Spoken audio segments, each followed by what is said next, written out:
बताइए तो इजराइल की राजधानी क्या है? इजराइल की राजधानी, इजराइल की राजधानी, capital of Israel, capital of Israel Jerusalem, Jerusalem. Wailing Wall, Wailing वाल कहाँ पर है? वेलिंग वाल यहूदियों का सबसे पुराना पूजा घर है। यहूदियों के पूजा घर को तो सिनेगाग कहते हैं, यानी दुनिया का सबसे पुराना सिनेगाग यानी वेलिंग वाल कहाँ पर है?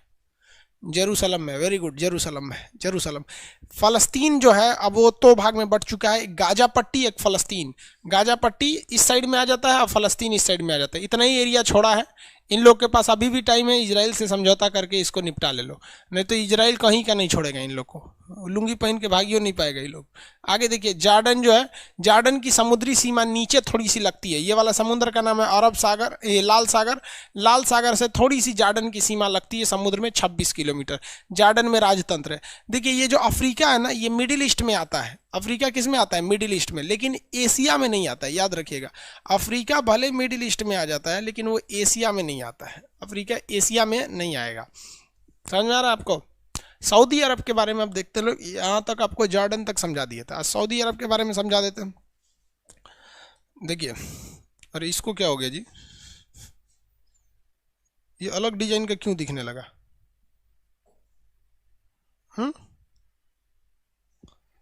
उस पे हाथ बैठा हुआ था, ये तो अलग डिजाइन का दिखने लगा। इसमें भी अपडेट आ गया क्या? हाँ, देखिए, सऊदी अरब एक इस्लामिक कंट्री है। यहाँ पर पेट्रोल और खजूर बहुत ज़्यादा मात्रा में होता है, उसके सिवा यहाँ कुछ नहीं होता है। पेट्रोल और खजूर यहाँ बहुत ज़्यादा मात्रा में होता है। खजूर समझते हैं लोग ना? यहाँ के खजूर का नाम है अजवा खजूर।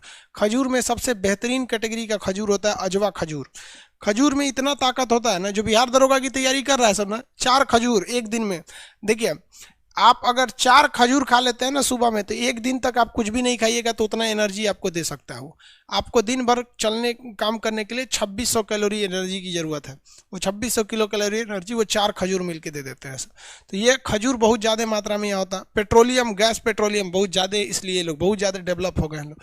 सऊदी अरब एक फुल टू इस्लामिक कंट्री है। इस्लामिक कंट्री यानी यहाँ इस्लामिक नियम लागू होते हैं। यहाँ के 2 सबसे प्रमुख शहर हैं जो पूरी तरह से मशहूर है धार्मिक चीज़ों के लिए। हालांकि किसी भी देश की तो राजधानी फेमस होती है, सऊदी अरब की राजधानी रियाद है। यहाँ की मुद्रा रियाल है, राजधानी रियाद है। यहाँ पे पूरा का पूरा ज़मीन मरुस्थल है। यहाँ पर कोई भी नदी नहीं बहती है। यहाँ पानी की बहुत सारे समस्याएं हैं, बहुत पेट्रोलियम से महंगा पानी हो जाता है। लेकिन यहाँ 2 शहर बहुत फेमस हैं, एक मक्का, एक उसके ऊपर मदीना। मक्का और मदीना ये दोनों हज यात्रा के लिए प्रसिद्ध है। मक्का और मदीना दोनों किस लिए प्रसिद्ध है भैया? हज यात्रा के लिए प्रसिद्ध है। बाकी इसकी राजधानी रियाद है। इसकी राजधानी क्या है? रियाद। यहाँ देखेंगे मक्का और मदीना ये किस समुद्र के पास है? तो लाल सागर के पास है। मक्का मदीना किस समुद्र के पास है भैया? लाल सागर के पास है। लाल सागर के पास है। समझ में गया? मक्का मदीना किस सागर के पास है? लाल सागर के पास।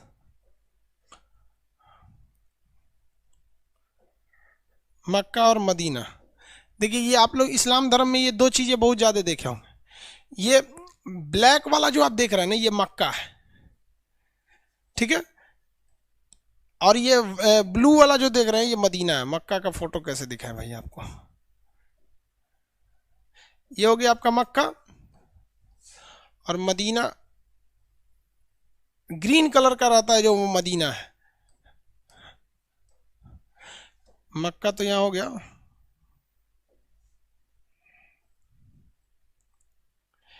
ये मदीना।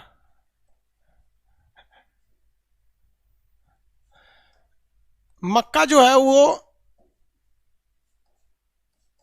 मक्का मदीना इस्लाम धर्म का सबसे पवित्र मतलब वो है, हज यात्रा के लिए फेमस है। तो अब यहाँ दोनों में हम आपको समझा देते हैं। देखिए, हर मुस्लिम को अपने जीवन में एक बार मक्का और मदीना जाना रहता है। ये जो है ब्लैक वाला, इसे मक्का कहते हैं, शहर का भी नाम है मक्का। और ये मुस्लिम दुनिया में कहीं भी रहे, वो नमाज पढ़ता है तो उसका सर इधर की ओर रहता है मक्का मदीना में। मक्का जो है वो, किसी को कोई दिक्कत है क्या? देखिए भाऊ, अब पता नहीं क्या समस्या आप लोग को। ये वाला जो है ना, ये काली वाली जो बिल्डिंग दिख रही है, यही क्या है, मक्का है। अब इस मक्का के चारों ओर घूमना जो होता है वो हज यात्रा कहलाता है, हज। अब ये जो छोटे छोटे लोग दिख रहे हैं ना, ये सब लोग आदमी है लोग, यहाँ पे करोड़ों की लाखों की संख्या में भीड़ रहती है। ये कुंभ मेला में कैसे भीड़ लगा रहता है, आदमी गिन पाएंगे कुंभ में, वैसे यहाँ पूरी दुनिया के मुस्लिम यहाँ जाते हैं और इसका हज करके चक्कर लगाते हैं, हज यात्रा कहा जाता है। ठीक है, हज यात्रा कंप्लीट कब हो जाता है, जब आप मक्का में जाते हैं तब। ये मक्का को कहा जाता है कि ये मतलब ये अल्लाह के पूजा स्थल के लिए इसका मुख्य रूप से महत्व है। दूसरा जगह आता है मदीना। मदीना ग्रीन कलर का है। ये मोहम्मद साहब जब इस दुनिया से चले गए तो उनका जो मकबरा बनाया गया, जो कब्र बनाया गया, वो यही मदीना में बनाया गया। मदीना भी बहुत बड़ा है, लेकिन मेन यही दिखाया जाता है फोटो में, ये ग्रीन वाला। एक ये ग्रीन वाला दिखा देता है फोटो में, और इधर वाला में देखेंगे तो ये ब्लैक वाला दिखा देता है, मक्का और मदीना यहाँ पर। अब इस्लाम धर्म में क्या चीज़ है भाई, आपको जब नमाज पढ़ना है ना तो आपका सर इसी मक्का की ओर रहना चाहिए। इसलिए पूरी दुनिया में अगर देखेंगे ना तो मुस्लिम सब नमाज होता है अलग अलग डायरेक्शन में पढ़ेंगे सर। इंडिया के मुस्लिम पश्चिम डायरेक्शन में नमाज पढ़ता है सर। देखिए इंडिया के जो भी मुस्लिम है, यही है मक्का। इंडिया का जितना मुस्लिम है वो नमाज पढ़ेगा तो उसका मुंह किधर रहेगा, पश्चिम रहेगा। समझा गया। मुसलमानों में एक चीज़ बहुत पश्चिम मुंह करके वो झूठ नहीं बोलता है सब, लेकिन झूठ बोलने वाले तो यार गीता और कुरान पे कसम खा के झूठ बोल देते हैं। लेकिन ऐसे मुसलमानों में एक प्रचलन है, वो कहिएगा कि चल पश्चिम मुंह बोल के, तो पश्चिम मुंह, तो पश्चिम मुंह उनका कहने का सेंस है। यहाँ मक्का और मदीना है, यानी इस्लाम धर्म में दो ही लोग का महत्व है, एक अल्लाह ताला का, उन्होंने अपना पैगंबर मतलब समझिए कि सबसे प्रिय, अल्लाह को जब सबसे प्रिय होते हैं उन्हें प्रोफेट यानी पैगंबर कहते हैं। वही ना, प्रोफेट यानी पैगंबर का एक तस्वीर दिखा दिया था फ्रांस में, कार्टून बना के दिखा दिया था। मतलब कार्टून में जन्म करते हैं, अजीब अजीब टाइप का शक्ल बना देता है। मोदी जी का भी कार्टून बना देता है, राहुल गांधी का बना दो। अब इंडिया में तो नेताओं का एक तो कार्टून का एक तो शो चलता है, शायद आज तक पे, वैसे कार्टून बना दिया था, तो एक गले गटैये काट दिया है। तो फ्रांस का राष्ट्रपति उठा ना तो पूरे फ्रांस के दीवालों पे वही कार्टून बनवा दिया कि लो अब दीवार गिराओगे। तब ये मुस्लिम जगत वाला उठा सब, तो फ्रांस के जितने सामान है उसका बाइकआउट कर दिया। सुपरमार्केट मॉल होगा तो सामान का फ्रांस का सामान में फेंक दिया। अब दोनों आपस में लड़ रहा है सब। तो ये सब चीज़ें यहाँ पर, तो ये पश्चिम दिशा में वो लोग क्या करते हैं, नमाज पढ़ते हैं। इसलिए मस्जिद देखिएगा ना, हमेशा उसका मतलब वो नमाज पढ़ने वाला पश्चिम डायरेक्शन में होगा। तो ये पूजा स्थल होता है, वहाँ हज यात्रा करना जरूरी होता है। इससे दो चीज़ें बड़ा विवादित होती हैं। कुछ लोग का कहना है यहाँ शंकर जी का मंदिर है। भैया ये सारी चीज़ें एक आडंबर है। ये वैसे ही कहते हैं लोग कि शंकर जी का मंदिर है, जैसे लोग कहते हैं गुल्लर के फूल डाल दोगे तो कोई चीज़ खत्म नहीं होगा। ऐसे कहावत है ना, बचपन में आप सुने होंगे कि पेंसिल का छिलका दूध में डालो तो रबड़ बन जाता है, मोर के पंख को चौक खिलाओ तो बड़ा हो जाता है। ये अफवाहें हैं सब, वैसे ही इसका कोई मतलब नहीं बनता है। ये आपस में लड़ा शंकर जी। आप बताओ यार, खुद से जरा सोचो कि शंकर जी वहाँ क्या करेंगे। और कहा मतलब हमारे यहाँ तो अलग अलग जगह पे अलग अलग प्रचलन है। हमारे यहाँ ये लोग कहते हैं यूपी बिहार के एरिया में कि शंकर जी को यहाँ किसी ने कैद करके रखा हुआ है। समझ में आया कि हालांकि ये चीज़ें जो है पूरी तरह से क्या है, अफवाह है। क्या हुआ है?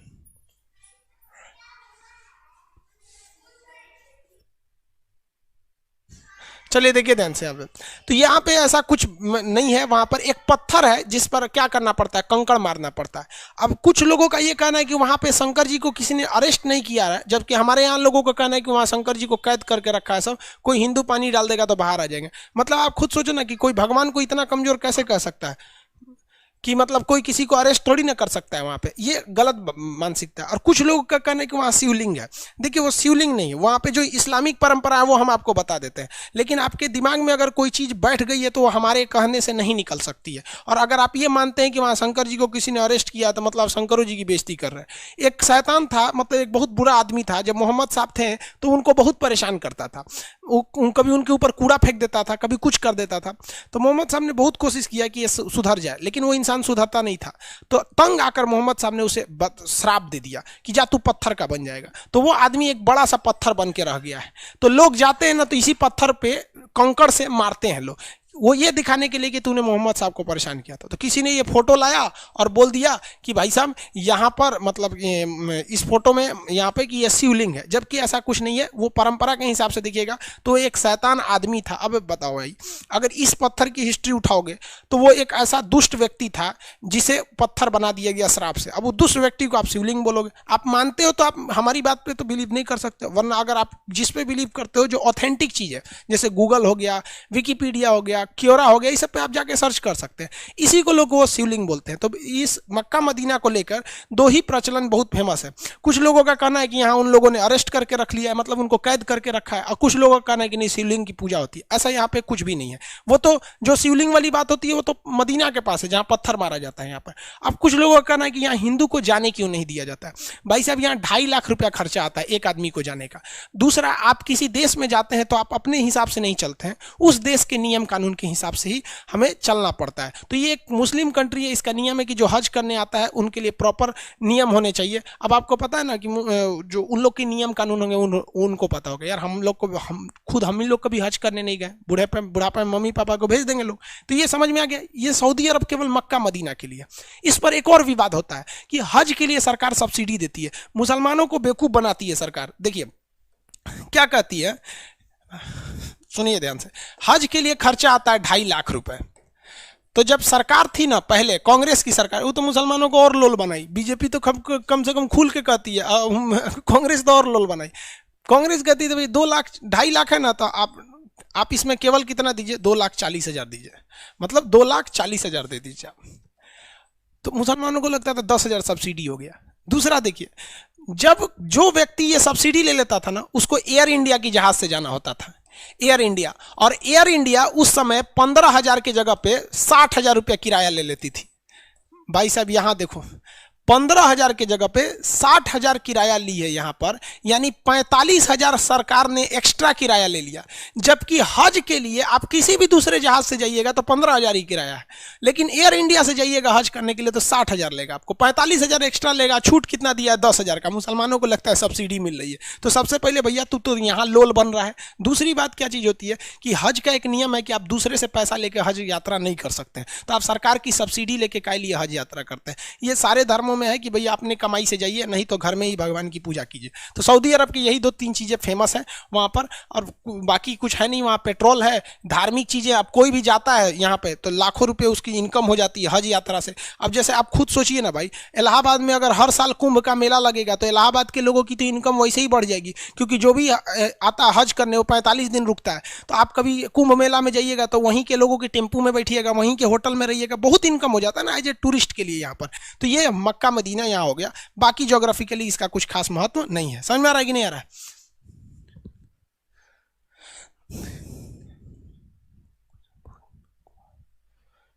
तेल का कुआं बहुत है। हाँ बाबू, वहां पे तेल, पूरे मिडिल ईस्ट में पेट्रोल है। पेट्रोल के लिए तो यहाँ मेन बवाल हो रहा है। तेल खत्म, इनका खेल खत्म।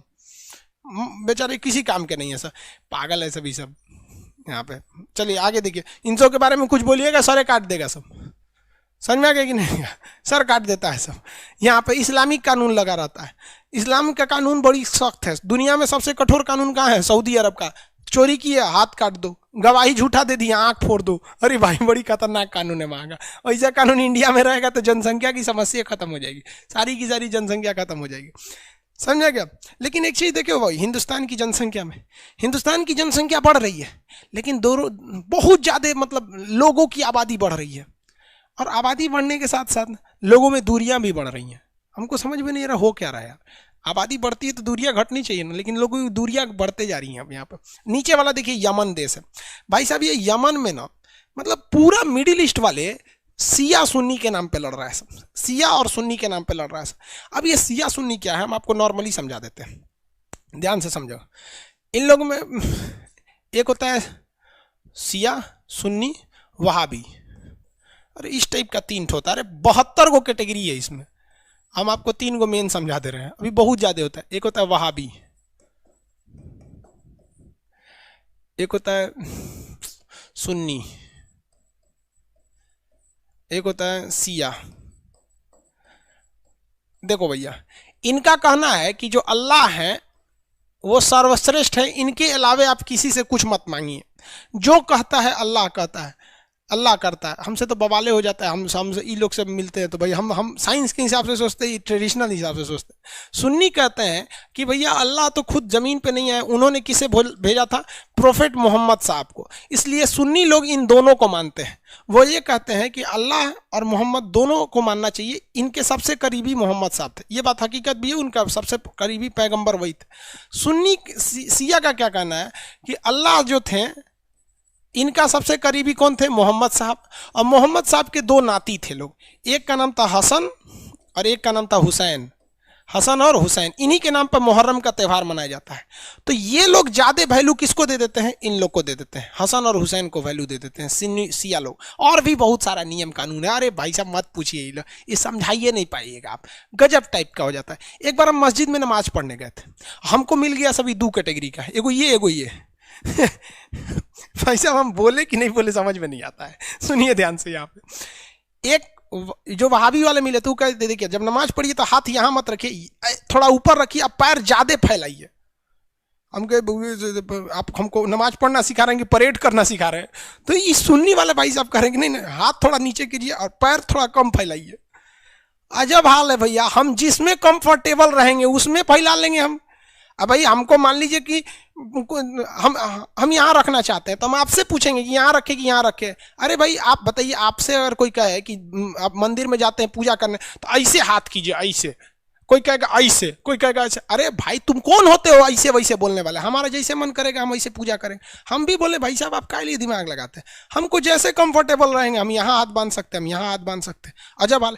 ये भाई साहब आए तो कहें कि दुआ नहीं मांगना चाहिए, अल्लाह तो सब दे ही रहा है, दे देगा। यही कर रहा है कि दुआ मांगो, ससुरा पगला जाएगा आदमी। समझ में आ गया कि नहीं आ गया? ये लोग को समझा नहीं सकते हम, किसी को भी जो धार्मिक कट्टरता आ गया ना आप उसको नहीं समझा सकते। तो ये सिया सुन्नी का मार हो गया है यहाँ पर।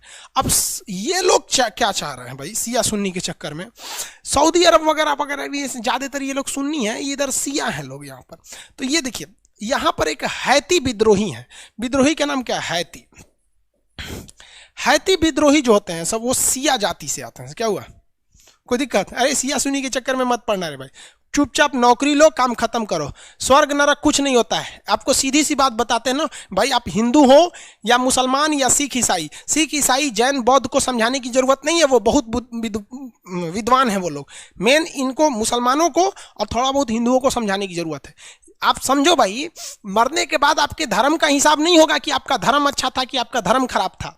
मरने के बाद आपके कर्म का हिसाब होगा। आप अच्छा कर्म किए थे तो सही है, गलत किए थे तो सही है, मत तो गलत है। आप बताइए कहीं लिखा है कि आपके धर्म का हिसाब होगा? किसी में भी आप कोई भी धर्म उठाइए, हर जगह यही लिखा है कि कर्म का हिसाब होगा। तो भाई आप हिंदू हो तो भी अच्छा कर्म करो, मुसलमान हो तो भी अच्छा कर्म करो। क्या मतलब बनता है इससे? अजीब चीज है। जैसे ग्रेजुएशन कई टाइप से होता है, कोई बीकॉम किया है वो भी ग्रेजुएशन, कोई बीएससी किया है वो भी ग्रेजुएशन, कोई बीए किया है वो भी ग्रेजुएशन। तो बात वही है, कोई हिंदू है वो भी, मुसलमान है वो भी, जैन बौद्ध सब तो ग्रेजुएशन लेवल का। मतलब एक समझने के लिए बता रहे, बाकी लड़ने वाले कभी आप मना नहीं सकते। इसलिए आपको भी हम नसीहत देते हैं, अगर कोई आपसे बहुत रिजिड हो जाता है कि नहीं यही सही है तो आप उसे समझा नहीं सकते। प्रणाम कीजिए, मुस्लिम है तो आदाब कीजिए और चलते बनिए वहां से। नहीं समझा सकते भैया, नौकरी लो, सेटल हो, परिवार को चलाओ, सुख चैन से दूसरे की भी मदद करो, यही सबसे बड़ा धर्म है।